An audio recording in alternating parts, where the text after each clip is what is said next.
Shalom alaikum bismillahirrahmanirrahim. Ada akibat yang tidak disadari oleh banyak orang Kristen. Peristiwa pasca tahun 1743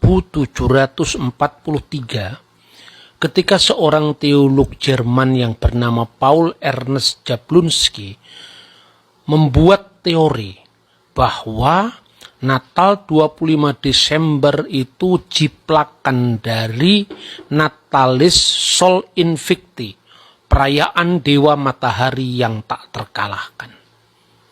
Apa dampaknya? Luar biasa.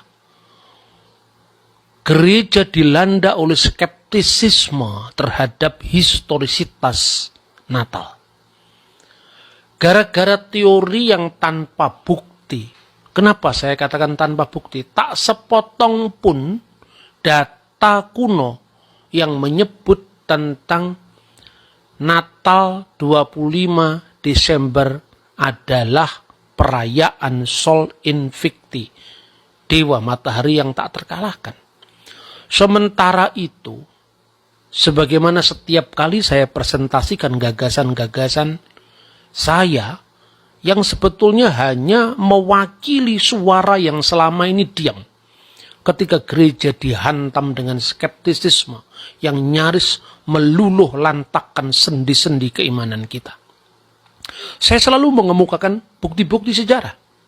Dengan dokumen yang rata-rata mungkin juga tidak banyak diakses oleh para penganut teori Natal 25 Desember Dewa Matahari tadi.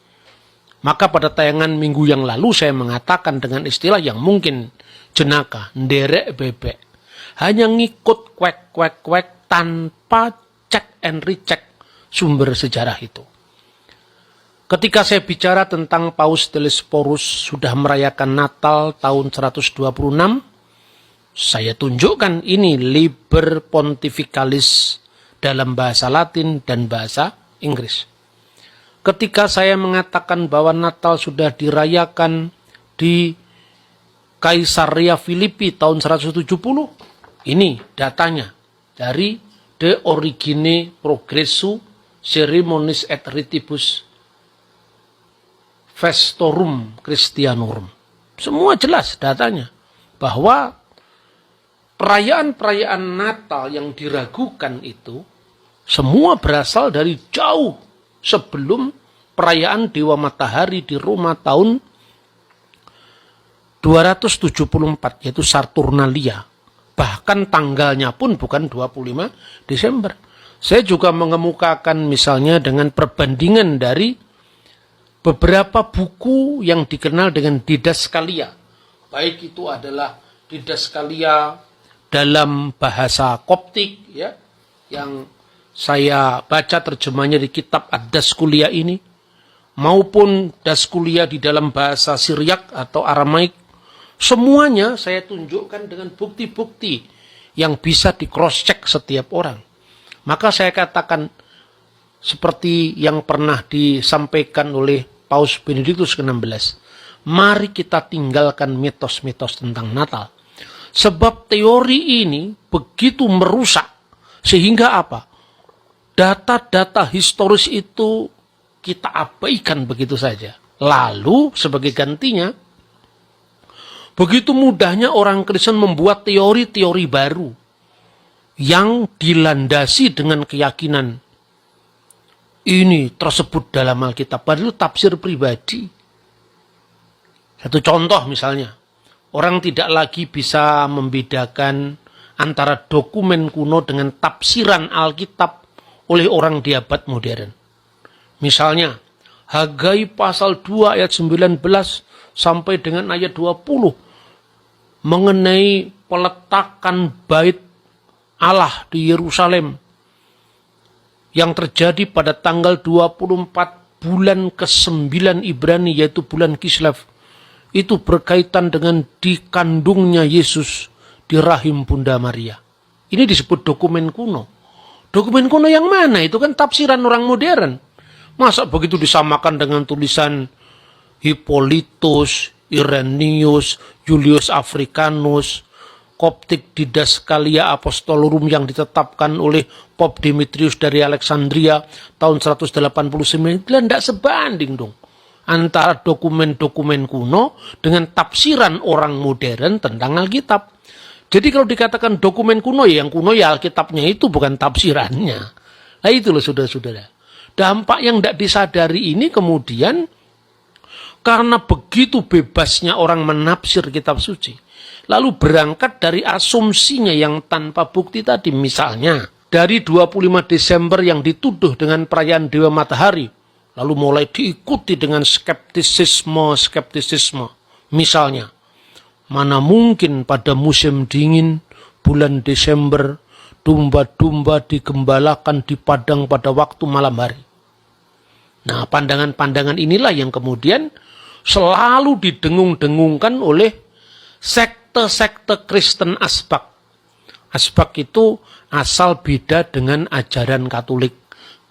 Sebab semuanya itu kan muncul tanpa disadari sebetulnya karena anti Katolik. Nah, saksi Yehova dan macam-macam itu kan kalau menurut saya ya tidak sebanding dengan gereja-gereja kuno lah, itu kan Asbak itu. Di mana orang sekedar membuat teori asal beda dengan gereja Katolik. Karena yang menjadi sasaran itu adalah gereja Katolik. Lalu membuat teori tadi, tidak mungkinnya Yesus itu dilahirkan pada bulan Desember karena ada domba-domba yang digembalakan di padang pada waktu malam hari. Padahal, saudara bisa cross-check sendiri. Misalnya pada data sejarah yang kuno. Misalnya traktat-traktat dalam Talmud. Ini saya tunjukkan apa yang disebut domba-domba yang digembalakan di padang pada waktu malam. Itu bukan domba-domba biasa. Di dalam hidup orang Yahudi atau kebiasaan orang Yahudi di Timur Tengah, itu ada domba yang dikenal dengan domba-domba biasa yang digembalakan di padang. Itu dikenal dengan elu hen bayitot. Bayit itu artinya rumah. Bayitot itu rumah-rumah. Dan malam harinya dikandangkan ke rumah-rumah. Itu yang disebut domba-domba rumahan biasa. Lalu ada domba-domba yang lain lagi yang disebut eluhen midbariot. Midbar itu artinya padang gurun. Ya, domba-domba di padang gurun. Di situ masih ada dua jenis. Pertama, domba-domba yang digembalakan di padang biasanya dimulai pada musim semi. Ya, kira-kira pada hari Paskah Yahudi sekitar bulan Nisan atau bulan April, sampai nanti dikandangkan kembali itu pada turunnya hujan pertama pada bulan Markheswan, kira-kira sejajar dengan Oktober. Itu yang selalu digaungkan oleh sekte-sekte antinatal yang saya sebut sekte Asbak tadi. Tapi yang kedua, orang lupa bahwa yang disebut dengan domba-domba yang digembalakan pada malam hari di padang itu adalah domba-domba khusus yang memang dibuat untuk konteks kepentingan Bait Allah. Jadi upacara korban di Bait Allah.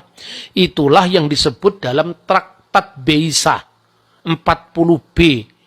Eluhen midbariot, domba-domba yang digembalakan di padang, kol siyasiot, viruot befer vn nikinasot lihasuf lo bimot hakamah velo bimot ha gesamim. Yang artinya apa? Yaitu domba-domba yang digembalakan di padang baik pada waktu siang malam maupun pada saat musim panas maupun musim dingin. Nah, domba-domba ini di mana diletakkan? Antara kota Yerusalem menuju ke Migdal Eder. Dan Migdal Eder itu artinya menara kawanan domba, dekatnya kubur Rahel. Karena menurut pengharapan mesianis bangsa Yahudi, Mesias akan menyatakan diri di Migdal Eder. Mesias akan menampakkan diri di Migdal Eder. Makanya nubuat Nabi Mika, wahai menara kawanan domba, dalam Targum Yonatan diartikan wahai Mesias Israel.